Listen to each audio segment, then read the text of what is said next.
Hello movie lovers, ఎలా ఉన్నారు? ఈ రోజు మనం చూడబోయే మూవీ 2020లో రిలీజ్ అయిన లెట్ ఇట్ స్నో. దీన్ని కొంచెం హారర్ ప్లస్ థ్రిల్లర్ నే బ్లెండ్ చేసి తీసుంటారు. మూవీ యొక్క వన్ లైనర్ చూసుకుంటే, ఒక మంచు కొండపై జాలీగా ఉందామని కొంతమంది కపుల్స్ ట్రెక్కింగ్ వెళ్తారు. అలా వెళ్ళిన వాళ్ళని ఎవరో ఒక సైకో చాలా ఘోరంగా చంపుతూ ఉంటాడు. అసలు వాడెవడు, ఎందుకు ఇదంతా చేస్తున్నాడు అనే కథ చెప్పేది లెట్ ఇట్ స్నో. సో ఇక కథలోకి వెళ్లే ముందు, నా పేరు శివ, మీరు చూస్తున్నది మిస్టర్ మూవీ లవర్. ఇలాంటి మరిన్ని ఇంట్రెస్టింగ్ మూవీస్ కోసం మన ఛానల్ ని సబ్స్క్రైబ్ చేసుకుని పక్కనే ఉన్న బెల్ ఐకాన్ ని యాక్టివేట్ చేసుకోండి. మూవీ యొక్క ఓపెనింగ్ సీన్ లోనే ఒక డ్రోన్ షాట్ తో ఒక చిన్న పాప జారుకుంటూ ఆటలాడుకోవటాన్ని చూపిస్తారు. అలా ఆమె జాలీగా ఆటలాడుతున్నప్పుడు పైనుంచి ఎవడో స్కేటింగ్ చేస్తా వచ్చా ఆమెను గుద్దేస్తాడు. వాడు వచ్చి గుద్దిన ఫోర్స్ లో ఆ చిన్న పాపకి తలకి గాయం తగిలి బ్లడ్ అంతా భయంకరంగా వెళ్తుంది. ఇప్పుడు దీన్ని చూసి ఆ గుద్దిన వాడు, ఆమెతో ఒక లేడీ కూడా వచ్చి ఉంటుంది. ఆమె అసలు ఆమెకి హెల్ప్ కూడా చేయకుండా, ఇంకెవరికి ఇన్ఫార్మ్ కూడా చేయకుండా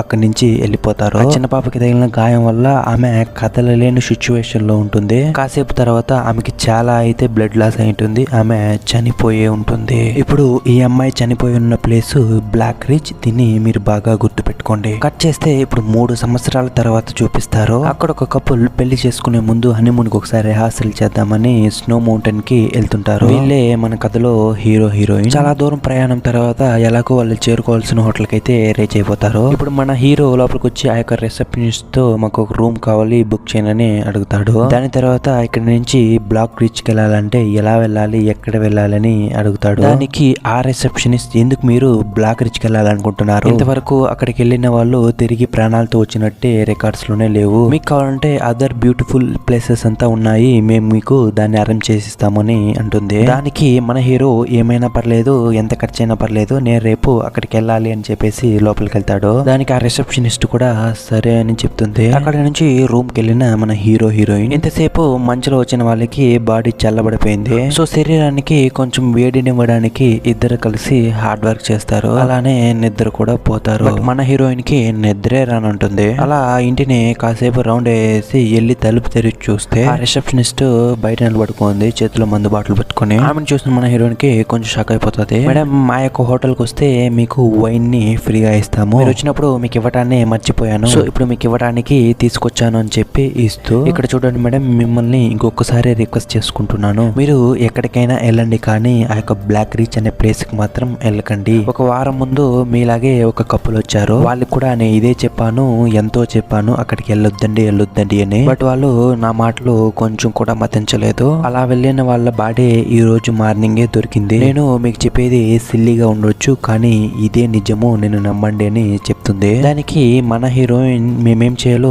మాకు తెలుసు, ఫస్ట్ నువ్వు ఇక్కడి నుంచి వెళ్ళు అని చెప్పి డోర్ ని వేస్తుంది. ఇప్పుడు ఆ రిసెప్షనిస్ట్ మిమ్మల్ని ఇంకా ఆ దేవుడే కాపాడాలని చెప్పి ఆ డోర్ పైన ఒక సిలువను గీసి వెళ్ళిపోతుంది. ఇప్పుడు ఆమె వెళ్ళిన వెంటనే మన హీరోయిన్ మెల్లగా డోర్ ను ఓపెన్ చేసి చూస్తే ఆ డోర్ పైన ఒక సిలువ సింబల్ చూస్తుంది. దీన్ని చూసి ఇక పరిగెత్తుకుంటూ వెళ్ళి మన హీరోతో అయితే చెప్తుంది. మన హీరో, అసలు ఏంటి బేబీ నీ బాధ, వచ్చి పడుకో అని చెప్తాడు. కానీ మన హీరోయిన్, నువ్వు ఒక్కసారి వచ్చి చూడు అని చెప్తుంది. ఇప్పుడు మన హీరో కింద పైన పడి నిద్ర మత్తులో ఆ డోర్ దగ్గరికి వచ్చి చూస్తే ఆ డోర్ పైన ఆ సిలువ సింబల్ ఉండదు. ఎందుకు ఎలా చేస్తున్నావు, నాకు నిద్ర వస్తుంది అని చెప్పి అక్కడి నుంచి వెళ్ళిపోతాడు. మన హీరోయిన్ కి అసలు ఏమీ అర్థం కావడం లేదు, మనం చూసినప్పుడు నుండి ఇప్పటికెక్కడికి వెళ్ళింది అని. సరే అని నిద్రపోదామని వెళ్ళిపోతుంది. కట్ చేస్తే మరుసటి రోజు డే 1. మన హీరో అండ్ హీరోయిన్ ఆ బ్లాక్ రీచ్ ప్లేస్ కి వెళ్ళేదానికి చాలా పకడ్బందీగా రెడీ అవుతున్నారు. అలా మన హీరోయిన్ ఆ బ్యాగ్స్ అంతా సర్దుతున్నప్పుడు అక్కడ ఒక రింగ్ ఉంటుంది. దీన్నిచ్చి నేను సర్ప్రైజ్ చేయడానికి ఇక్కడ తీసుకొచ్చాడు అనేసి మన హీరోయిన్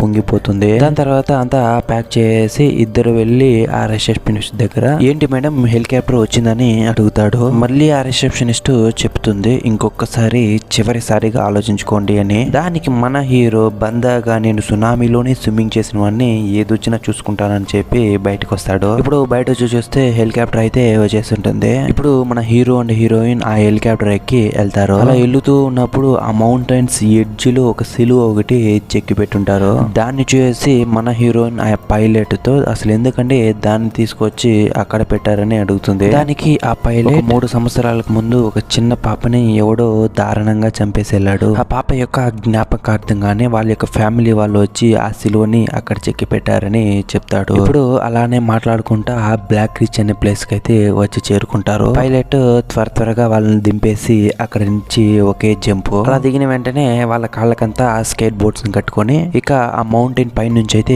స్కేటింగ్ చేయడం అయితే స్టార్ట్ చేస్తారు. అలా ఉంపులుగా తిరిగి స్కేటింగ్ చేస్తున్నారు. అక్కడ ఒక డెడ్ బాడీ యొక్క చెయ్యి కూడా ఉంటుంది. దాన్ని కూడా వాళ్ళు గమనించుకోలేదు. అలా కొంచెం దూరం వెళ్ళాక అక్కడ మంచు చాలా ఎక్కువగా కురవడం స్టార్ట్ అవుతుంది. అందులో మన హీరో కనపడకుండా వెళ్ళిపోతాడు. మన హీరోయిన్ అసలు ఎక్కడికి వెళ్ళిపోయా బేబీ అని తిరిగి చూస్తుంది. కానీ మన హీరో అయితే అక్కడ లేదు. అప్పుడు ఎవడో వెనకాల నుంచి స్నో స్కూటర్ లో ఫాస్ట్ గా వచ్చి మన హీరోయిన్ ఒకే ఒక గుద్దు. మన హీరోయిన్ గుండ్రంగా తిరుగుకుంటా వెళ్ళి ఒక చోట వెళ్ళి పడుతుంది. ఇప్పుడు కాసేపు తర్వాత ఆ మత్తులో నుంచి లేచిన మన హీరోయిన్ అయితే ఎతుకుతుంది. కానీ వాడు ఎక్కడే కనపడటం లేదు. వాకి టాకీలో కూడా అసలు ఎక్కడున్నావు, నువ్వు ఎక్కడున్నావు అని అడుగుతుంది. కానీ అటువైపు నుంచి ఏ సమాధానం రాలేదు. సరే అని సెల్ ఫోన్ లోనైనా కాంటాక్ట్ చేద్దామని ఫోన్ ని తీసి చూస్తే అందులో ఒక చుక్క కూడా టవర్ లేదు. ఇక ఏం చేయాలో తెలియటం లేదు. ఆ మంచు కొండనంతా తిరిగి వెతుకుతుంది. మరోవైపు సమయం పెరిగే కొద్దీ మంచు యొక్క తాకిడి భయంకరంగా పెరుగుతుంది. అలా నడుచుకుంటూ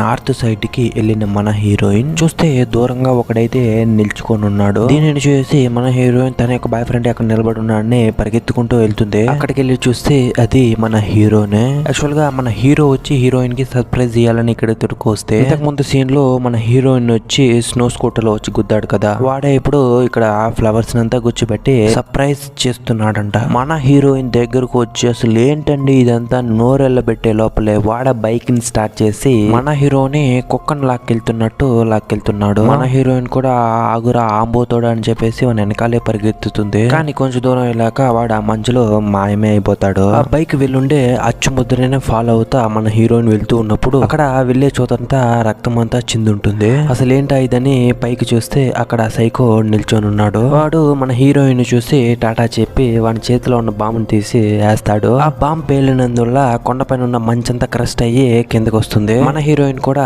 తిరిగి కొంత దూరం పరిగెడుతుంది. కానీ ఆ మంచు ఆమెని మూసేస్తుంది. ఆమె మంచులో చిక్కుకొని బయటికి చెయ్యి అలా తీస్తుంది. ఇప్పుడు సడన్ గా ఎవడో ఒకడు వచ్చి ఆమె చెయ్యిని పట్టుకొని పైకి లాగుతాడు. ఇక అంతా అయిపోయింది. ఆ సైకో గాని చేతిలో చిక్కి ఇంకా ఏమి చనిపోతుంది అనుకుంటే అదే కాదు. ఇప్పుడు మన హీరోయిన్ ఒక ప్లేస్ లో కళ్ళు తెరిచి చూస్తుంది. అక్కడ ఒక పెద్ద ఆయన ఉంటాడు. మీరు అసలు ఈ ప్లేస్ కి ఎందుకు వచ్చారు, ఇది చాలా డేంజరస్ ప్లేస్ అని మీకు తెలియదని ఒక హంగేరీ లాంగ్వేజ్ లో చెప్తాడు. బట్ మన హీరోయిన్ కి మాట్లాడేది ఏమీ అర్థం కాలేదు. మబ్బు ముఖం వేసుకొని చూస్తూ ఉంది. కట్ చేస్తే ఇప్పుడు ఆ హోటల్లో ఆ రిసెప్షనిస్ట్ అయితే చూపిస్తారు. ఆమెకు ఇప్పుడు ఒక కాల్ అయితే వస్తుంది. ఆమె ఆ ఫోన్ తీసి ఇక మీదట ఇలాంటి విషయాల్లో నేను నీకు హెల్ప్ చేయదలుచుకోలేదు, నిన్ను దయచేసి వదిలే అని చెప్పి ఫోన్ పెట్టేస్తుంది. కట్ చేస్తే ఇటువైపు మన హీరోయిన్ ఆ పెద్ద ఆయన ఉన్న ప్లేస్ ని చూపిస్తారు. ఆ పెద్ద ఆయన ఇప్పుడు ఒక ఫోటో తీసి చూపించి ఈమెనే అమ్మ నా మనవరాలు, ఈమె కొన్ని సంవత్సరాలకు ముందు చనిపోయింది. ఈమెకి చిన్నప్పుడైతే నేను ఒక పాటనైతే చెప్పించాను. ఆ పాట పేరు ఏంటంటే లెట్ ఇట్ స్నో. ఆ పాటనైతే మన హీరోయిన్ కి వేసి చూపిస్తాడు. మన హీరోయిన్ ఆ పాటని వేసి అయ్యో పాపమని ఫీల్ అయ్యి ఆ రోజు నిద్రపోతుంది. కట్ చేస్తే మరుసటి రోజు తెల్లవారి లేచి చూస్తే ఆ పెద్ద ఆయన అయితే అక్కడ ఉన్నాడు. మన హీరోయిన్ అసలు ఎక్కడికి వెళ్ళా పెద్ద ఆయన ఆ రూమ్ అంతా ఎతుకుతుంది. ఇప్పుడు అలా బయటకు వచ్చి చూస్తే అక్కడ ఒక స్నో బైక్ ఉంటుంది. ఇప్పుడు మన హీరోయిన్ ఆ స్నో బైక్ పైన ఉన్న కవర్ ని తీసి చూస్తే దానిపైన మన హీరో యొక్క ఒక గ్లౌజ్ అయితే ఉంటుంది. దీన్ని చూసి మన హీరోయిన్ బెత్తరపోయి తీసి వీడినా అంతకుడు అని ఇప్పుడు ఫాస్ట్ గా రూమ్ లోకి వెళ్ళి తన థింగ్స్ అంతా తీసుకుని అక్కడ ఒక తాళాలు గుర్తుంటుంది, దాన్ని కూడా తీసుకొస్తుంది. ఇప్పుడు ఆ కీస్ ని ఒక్కొక్కటిగా వేసి చూస్తుంది. కానీ ఏది సెట్ అవటం లేదు. ఇక ఇలానే టైం వేస్ట్ చేస్తే వాడు వచ్చేస్తాడు అనేసి నడుచుకుంటానే వెళ్తుంది. అలా మన హీరోయిన్ నడుచుకుంటూ బాడీలో స్ట్రెంతే లేకుండా అక్కడెక్కడ తిరిగి పడిపోతుంది. తిరిగి పడిపోయిన మన హీరోయిన్ కి చాలా సేపు తర్వాత పక్కన ఒక సౌండ్ వినపడుతుంది. అసలేంట ఆ సౌండ్ అని మన హీరోయిన్ తల తిప్పి చూస్తే ఒక రెస్క్యూ టీమ్ అయితే వచ్చుంటుంది. వీళ్ళని కాపాడటానికి వాళ్ళే అక్కడ వెతుకుతున్నారు. ఇప్పుడు ఫాస్ట్ గా మన హీరోయిన్ కున్న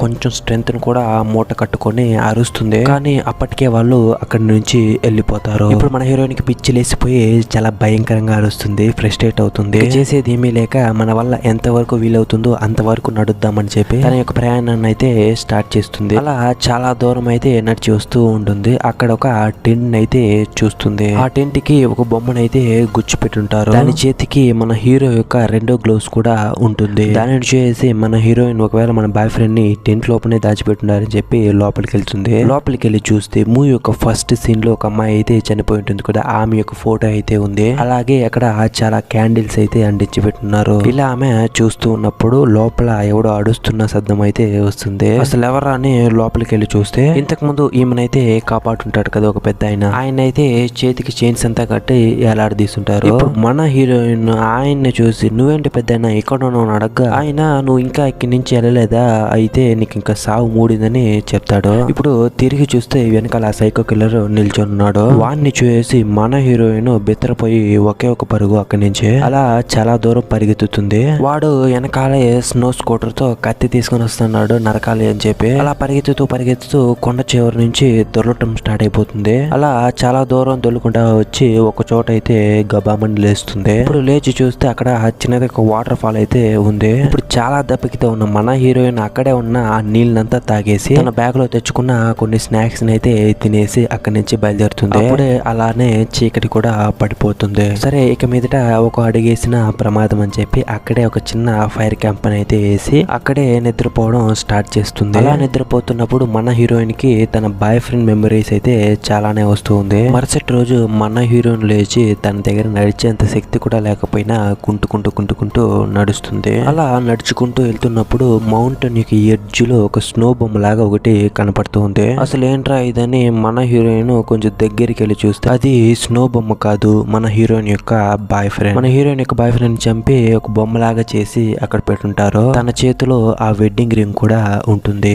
మన హీరోయిన్ ఆ వెడ్డింగ్ రింగ్ తీసుకుని తన చేయికి వేసుకుని ప్రపంచంలోనే నేను నిన్ను మాత్రమే సిన్సియర్ గా లవ్ చేశాను స్నో బొమ్మలో ఉన్న తన బాయ్ ఫ్రెండ్ ని కగులించుకొని అలానే అమౌంట్ నుంచి దూకేస్తారు. ఇప్పుడు ఇక్కడ జరుగుతున్న దానంతా దూరంగా చూస్తున్న ఆ సైకో కిల్లర్ కాడు చచ్చారు నా యాండ్లు అని చెప్పి ఆ స్నో బైక్ తీసుకొని మూవీ యొక్క స్టార్టింగ్ లో లాంగ్ షాట్ లో ఒక సిలువను చూపించుంటారు కదా అక్కడికి వెళ్తాడు. ఆ సిలువ పైన కేటీ 2006 to 2017 అని రాసుంటుంది. ఈ కేటీ అనేది ఎవరో కాదు మూవీ యొక్క స్టార్టింగ్ సీన్ లోనే ఒక చిన్న పాప చాలా ఘోరంగా చనిపోయి ఉంటుంది కదా తన పేరే కేటీ. ఇప్పుడే ఫ్లాష్ బ్యాక్ లో ఆ అమ్మాయికి భయంకరంగా యాక్సిడెంట్ అయిన తర్వాత చూపిస్తారు. ఆ కేటీ అనే చిన్న అమ్మాయి చాలా ఘోరంగా చనిపోయి పడుంటుంది. అప్పుడే అక్కడికి వెళ్ళిన వాళ్ళ తాత వాళ్ళ అమ్మ వాళ్ళ పెద్దమ్మని అయితే చూపిస్తారు. అక్కడ తన యొక్క పరిస్థితిని చూసి చాలా బాధపడుతూ ఏడుస్తారు. ఆ కేటీ యొక్క పెద్దమ్మే హోటల్లో రిసెప్షనిస్ట్ గా అయితే పనిచేస్తూ ఉంటుంది. ఆ పెద్ద ఆయనే మన హీరోయిన్ అయితే కాపాడుంటాడు. ఇప్పుడు చివరిగా ఇన్ని రోజులుగా జరుగుతున్న ఈ హత్యలకంతా కారణమైనది కేటీ వాళ్ళ అమ్మ. తన కూతురు ఇంత ఘోరంగా చనిపోవడానికి కారణం డబ్బున్న మదంతో కపుల్స్ ఇక్కడికి వచ్చి ఎలా పడితే అలా స్కేటింగ్ చేశారు. దాని వల్లే తన కూతురు చనిపోయిందని ఈ రివెంజ్ అయితే స్టార్ట్ చేసి ఉంటుంది. అది స్టిల్ కంటిన్యూ అవుతూనే ఉంది. ఇప్పుడు కట్ చేస్తే ఇటువైపు మన హీరోయిన్ అయితే చూపిస్తారు. మన హీరోయిన్ అంత హైట్ నుంచి పడినా కూడా ఇంకా చనిపోకుండా ఉంది. కానీ గాయాలైతే భయంకరంగా అయ్యింది. ఇప్పుడు లేచి మన హీరోయిన్ ఒక బీస్ట్ మోడ్ లో అరుస్తుంది భయంకరంగా. అలానే మూవీ కూడా ఎండ్ అవుతుంది. సో ఫ్రెండ్స్ మూవీ అయితే మీకు నచ్చింది అని అనుకుంటున్నాను. ఇలాంటి మరిన్ని ఇంట్రెస్టింగ్ మూవీస్ కోసం మన ఛానల్ ని సబ్స్క్రైబ్ చేసుకోవడం మాత్రం మర్చిపోకండి. Thank you. జై హింద్.